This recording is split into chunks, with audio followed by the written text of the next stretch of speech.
now that we have all these nice tools to use, let's try to go through a very practical use case. So let's try to combine all or a lot of the things that we've covered in the past couple of lectures, and let's try to apply this to some practical use cases, or to one practical use case for this video. So let's simulate a situation where we have a shoe store owner who sells black shoes, or a specific type of black shoe. And they need to keep track of their inventory. And during the day, people come in and they purchase shoes, and he needs to keep track of the inventory. And every time they purchase a shoe, one of the shoes leaves his inventory. And if there are no more shoes left from a specific size, for example, then he can't sell this shoe anymore. So let's try to kind of replicate this in Python and show this kind of simple use case. So the way that we'll go about it is that we'll first create a variable, and we'll call this variable black shoes. So this variable is just gonna contain all the information on the black shoes that he has, so the different sizes and how many of them are available. And the best thing to use in this case would actually be a dictionary. And so the reason that we want to use a dictionary is because we don't really care what order the shoes are in. So we don't really care, you know, if size, we're going to go with European sizes here, if size 42, for example, is in first or in fifth position, we just want to know if we have it or not. And so the best thing that we can do here, or the best thing that we could use here, would be a dictionary. But we'll also see the practicality of a dictionary later on when we run the example and when we see and understand what's happening. So yeah, let's create a dictionary here. And to create a dictionary, we have a variable name, and then we'll put in equals, or the assignment, and then we'll open and close curly brackets, and inside here we're going to put our values. So, or our key value pairs rather. So our keys are going to be the shoe sizes, and our values are going to be how many of those shoes we have. So let's start with size 42, for example. And let's say we've got two black shoes of size 42 in stock. So we've got our key is 42, so shoe size 42. And our value is how many of those shoes we have in stock. So in this case, for size 42, we've got 2 shoes in stock. And so let's create another element in this dictionary, so that corresponds to another shoe size. And let's have this shoe size be size 41. And let's say we've got 3 shoes of size 41 in stock. So we've got our 41 here as our key, and then the colon to indicate the corresponding value, which is going to be 3. So 3 corresponds to 41. And we understand that as 3 being the number of shoe sizes of shoe size 41 left. And so let's go to size 40, and here let's say we have 4, and then let's go to size 39, and let's say for size 39 we have 1, and then let's go to size 38, for example, and for size 38 let's say we have no shoes currently in stock that are size 38. So this is going to be our starting inventory. We're just going to put this in manually. And what we've created here is just an inventory that starts at 42 and goes to 38. So the dictionary is in no particular order. We could have mixed and matched this. We could have gone 42, 38, 40, 39, 41. It doesn't really matter. We just kind of put it in order here because that's the way that we were inputting it. But the dictionary is not in order. So the way I put this in here doesn't really matter, since we're going to be referring to these keys anyway when we want to see how many of these shoes we have left in stock. So yeah, we've just kind of created our simple black shoes dictionary, and this corresponds to an inventory list of black shoes that we have left in stock. Yeah, and so let's just create a loop, and in this loop we're going to ask the user for input for a shoe size they would like to buy. So yeah, let's just start then. We'll create a loop, and we're going to create a while loop because we want to constantly ask the user for a shoe size to buy, so we would never want to stop selling to them. We just want to constantly ask them if they want to buy more shoes, and if yes, which size. And so to make an infinite loop, what we're going to do is we're going to have a while loop here, or our while keyword, and we'll open and close the brackets. And what we're going to put in here is just true. So what's happening here is we have our while keyword, and we put in here true. And now what this actually means is while true is equal to true. So this is kind of shorthand. If we just leave true in here, what's actually happening is a comparison is going on that's comparing while true, and if you don't put any extra values in here, it always compares it to true. So these are equivalent. If I just put in while true or while true is equal to true, either of these will give us an infinite loop, and they are both equivalent. Yeah, so we can leave this maybe over here as a comment. So true is equal to true. But let's just leave it as the short form here, since it's a little bit more convenient since we have to write less. So we'll leave this here as a comment just so that you can kind of remember what's really going on here. But we'll just leave it as a short form, first of all, to show you that it actually works. But also we don't want to write while true is equal to true every time. We just want to kind of keep it short and simple. Okay, so what are we going to do? Well, we're going to ask the user for input. So let's create a variable here called purchase size. And inside of this purchase size variable, we're going to save the shoe size that the user wants to buy. So we'll have it be equal to, and now we're going to ask for input. So we'll use the input keyword, and then open and close parentheses. And inside here, we'll prompt them with the message, which shoe size would you like to buy? So what we're doing is we've created a variable purchase size, and inside of this variable, we're saving user input, and the message that we're giving the user is, which shoe size would you like to buy? And let's just add a new line maybe here at the end, just for some nice formatting.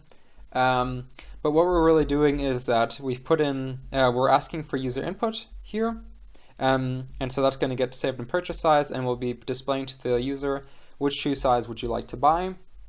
And then we use the backslash to indicate that the next character is going to be special, and then we have the n here, and the backslash n corresponds to a new line. So we're going to print, which shoe size would you like to buy? And then we're also going to print a new line. And this is just to kind of tell the user what we're expecting from them. And since we expect an integer value, so 41 or 42, 41, 40, 39, 38, we're also going to convert this input to an integer value directly. So we'll put the in keyword in front of the input, we'll open our brackets in front of the input, and we'll close them around. So what we're doing is we're asking for input, and we're telling the user which shoe size would you like to buy. We're printing a new line. Then the user can input the shoe size that they would like to buy, and this is going to get saved as a string or as a word. And then we're going to convert that word, if possible, to an integer. And this integer we're then going to save in purchase size.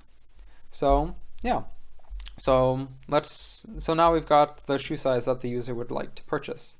So let's access this. And so the next thing that we'll do is we're gonna access our black shoes, and we want to decrease the amount that we have in stock by 1 of the corresponding shoe size. So for example, if the user puts in the shoe size 41, we want to take 1 shoe away from our 41, since we're selling this shoe, and it's going to go out of our stock, and it's going to go to the user. So what we're going to do is we're going to access our black shoes dictionary, which corresponds to our inventory list of the black shoes, and we're going to access the key that corresponds, or the value that corresponds to the purchase size. So the purchase size, if we remember, is just the shoe size that the user would like to buy. And what we're going to do here is we're going to, inside this black shoes dictionary, or inside our inventory list, we're going to access the shoe size, which we have here from the user input. And so this is how we access it. And what we're going to do is we're going to decrease it by 1. So we're going to do minus equals 1. And so what this minus equals does is that it decreases the size by 1. So this would be the same as writing is equal to black shoes purchase size, so is equal to our current value of the black shoes, of the shoe size in this black shoes inventory list. So for example, if our purchase size is 41, then we're saying our size 41, the new value is going to be equal to, and then here we reference the current value, which is 3, and we're going to do minus 1. So what we're doing is we're decreasing this value here. So the black shoes and purchase size, if purchase size, for example, is 40, black shoes and the value of purchase size is going to be 3. So here we're going to see 3 minus 1. So our new value corresponding to the key 41 is going to be 3 minus 1, which is going to be 2. And so this is a very long way of writing it out. So let's just comment this out. And a very simple form of writing this out is just writing minus equals 1. So this minus equals, and then putting the number here, corresponds to all of this. And so what it's doing is it's taking the current value and it's just subtracting 1 from the current value. And so it's a very nice shorthand notation rather than writing out black shoes purchase size minus 1, so that we're subtracting 1 from the current value. We're just going to use this shorthand notation that we're subtracting 1 from the current value, but we don't have to write the whole thing out again. Yeah, so this is going to be our kind of first very primitive example. Let's run it, and let's make some modifications to it. Actually, in the very end, let's just print our inventory list, so our black shoes dictionary, like this. And let's print it once before we run our code, so that we see before and every time after when we make a purchase. So yeah, let's just run this, see what happens, and then let's understand. So, alright, so what do we get? We get the prompt, or first we get the output of our inventory list, and as we see here, there's no order to it, even though I put in 42 first and 38 last. They're just mixed and matched, so there's no order to this dictionary, or to our inventory list, because it's a dictionary. And now we're being asked, which shoe size would you like to buy? And so let's put in shoe size 42. And so we want to buy shoes that are size 42. And so if we see here, this is our inventory that we started with. And now if we compare the values, size 40 has still 4 shoes, size 41 here, still 3 shoes, size 42 has 2 shoes before, and then we've purchased 1, and now we've gone down to 1. Now size 38 has 0, just like here, and size 39 has 1. And so what we've done is we've purchased a shoe effectively. We've removed a shoe from our stock because the user asked to buy that shoe. So now let's continue. Which shoe size would you like to buy now? Let's buy shoe size 39, and we see here we start off with 40. We still have all our 40s. We still have all our shoe size of 41. We only have one shoe of size 42 left because we purchased one up here. We still have no shoes of size 38 since we never had any. And now the last shoe of size 39 has just been sold from here. So now we also have no more shoes of size 39 left. So what happens, for example, if we type in the size 38? So which shoe size would you like to buy? And let's say, well, we want to buy shoes 38. Now the problem is we don't really have size 38 in stock anymore, but we're not really accounting for that in our code. So if we type in shoe size 38, what we're going to get is, well, our new value here is -1. So we still have 4 sizes of 4 shoes of size 40, 3 shoes of size 41, one shoe of size 42, or one pair of shoes of size 42. Even though we started with 2, we purchased 1 here. Now we have -1 pair of shoes of size 38. Now what does that mean? Well, that's really confusing. That it really doesn't mean anything. And this is kind of a bug in our code, or a little error. And so we're going to need to account for this, that when we have 0 shoes left in stock, we need to tell the user, I'm sorry, you can't purchase this anymore, we're out of stock. Because we can't have -1 pair of shoes. We can't sell any shoes if we don't have any. So let's just stop our program, and let's account for having 0 shoes. So we have to modify our code a little bit, and the way we're going to modify it is we're going to add an if statement. So with our if statement, we're going to check if we have any of those shoes in stock. So how are we going to check that? Well, to check if we have any of those shoes of the corresponding size in stock, we're going to look at the value corresponding to the shoe size key, and we're going to see if it's greater than 0, or if we have those shoes in stock. So let's write that out. We're going to use our if statement.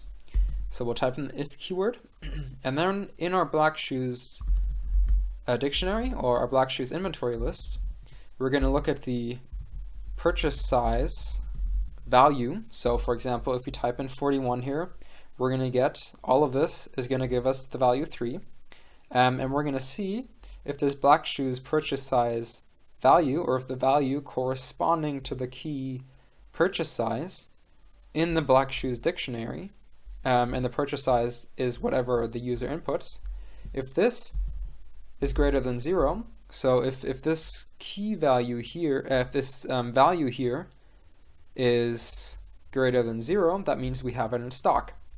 And so what we can do when we have it in stock, so we put our colon here to indicate that we want to start the if statement, and if we have it in stock, we're going to just decrease our count by 1. So we've made a sale. If we have it in stock, we do this. Now what happens if we don't have it in stock? So else, so if it's not greater than 0, let's just tell the user, I'm sorry, but we don't have those shoes in stock anymore. So if we don't have any of these shoes in stock anymore, for example, we don't have any shoes of size 38, let's print to the user, shoes are no longer in stock. So shoes are no longer in stock. So what are we doing? Well, we're checking if we have the shoe size available. So if the value corresponding to the shoe size is greater than 0, and if it is, we're going to decrease that value by 1, which effectively means we've made a sale. And if it isn't, we're going to tell the user the shoes are no longer in stock, and we're not going to do anything. So let's run this code, and let's see what happens. So here, make this a little bit bigger again. And so this is the inventory that we start with. So we've got 4 shoes of size 40, 3 of size 41, 2 of size 42, no shoes of size 38, and 1 shoe of size 39. Now, which shoe size would we like to buy? Well, let's see if it still works for us. Let's buy a shoe of, or a pair of shoes of size 42. And so we see in our new list, we still have our 4 shoes of size 40, our 3 pairs of shoes of size 41. Now we've only got 1 pair of shoes left of size 42 because we purchased 1 from here, so we're decreasing the value by 1. We still have no shoes of size 38, and we have 1 pair of shoes of size 39. So now let's try to purchase a pair of shoes of size 38. So if we did it before, we would have gotten -1 here, but let's see what happens now. Well, we would try to buy shoes of size 38, and we print to the user, the shoes are no longer in stock. And let's compare our inventory list before and after. So shoe size 40, we still got 4, 41, still got 3, 42, we still got 1, 38, we still got 0, so we didn't change anything here, we're not going into the negatives.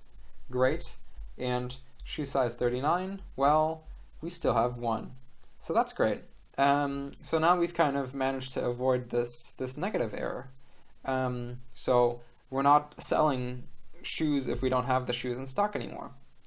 But what about if we want to, for example, just quit out of this loop? So right now the only way that we can leave is if we stop our loop. But let's try to implement a method that we can just exit our loop if we have a certain input, so that we don't have to stop our program every time, but that we can just type in a value and our program is going to stop. So let's stop our program and then let's implement this. So what do we want to do? Well, what we want to do is we want to just put in a certain value, and with this value we're going to stop our program. And so the value that we're going to choose is, well, let's stick with a negative number. So we'll say if a negative number was inputted, then let's stop our program. So let's say if purchase size is less than 0, so if a user puts in a negative number for a shoe size they would like to buy, so that doesn't make any sense. So if they put in a negative number here, we're going to stop our loop, or we're going to break out of our loop. Yeah, so we'll have a break here. So we'll say if the user says the shoe size they would like to buy is less than 0, we're going to break. And what that means is we're going to go out of this loop. So we're going to leave our kind of infinite loop where we continuously ask the user to buy shoes. And so this is kind of a nice implementation where we can just stop our program. So let's run this and let's see what happens and why it happens. So we've got our initial inventory list here. Now let's try to buy shoes a size 38. Well, the shoes are no longer in stock, just like we've implemented here. If we buy shoes a size 40, our shoes a size 40 goes down by 1, so we've made a sale. And now let's try to buy shoes of size -1, for example. So what happens is we break out of our loop because the number that we put in here is less than 0, so now purchase size takes on the value -1, and we check here. If purchase size is less than 0, well, the value of purchase size is -1, so -1 is less than 0. And so what we do is we break out of the loop, so we stop the loop. So as we've seen here, we've kind of left the infinite loop of continuously asking the user to buy shoes. Yeah, so what we've created here is a very simple use case of just a shop owner, and he has just pairs of black shoes, or the same black shoes in different sizes, and we've displayed this in a dictionary rather than a list, for example, because we don't really care about the order. All we care about is accessing the elements, so accessing the shoe size and seeing how many of those are left. And so the best way to organize that would be in a dictionary, because here we can have our shoe size as the key, and our value is going to be how many pairs are left. So that's very easy to access. So we can just access it from here if we just look at the purchase size and we access it, and from this we can get how many shoes are left. Yeah, so we've created a small kind of loop that simulates this kind of store situation for a very simple store, and we continuously ask the user what they would like to buy, and if they put in a valid shoe size, we're going to decrease the value by 1. If we don't have the shoe in stock anymore, we're going to tell them the shoes are no longer in stock. And if they put in a negative number, we're going to break. Now, we can obviously expand this to say, for example, if we don't have the shoes in here, we also print a different message. So we can create another custom message that tells the user, oh, we don't even carry those shoe sizes, so we never have those shoe sizes. But this would just be different kind of if expansions on this loop. So we can add different if cases to account for special situations that we want to. So the special situations that we accounted for here was if the shoe size, or the number of shoes left for a specific shoe size is greater than 0, we make a sale. So that's one specific case. If the user puts in a shoe size that's less than 0, we break out of the loop. That's another specific case. And otherwise, we print out that the shoes are no longer in stock. So we have kind of two cases that we check for and a go-to case if all else fails. So if we can expand this program very easily, if we just add other if cases, so we can add special features for whatever situations we'd like. But we've kind of just created the basic functions, and every time at the end of our loop, we print out our inventory list or we print out our dictionary. That shows us how many of a specific shoe, or how many of each shoe size we still have left in stock.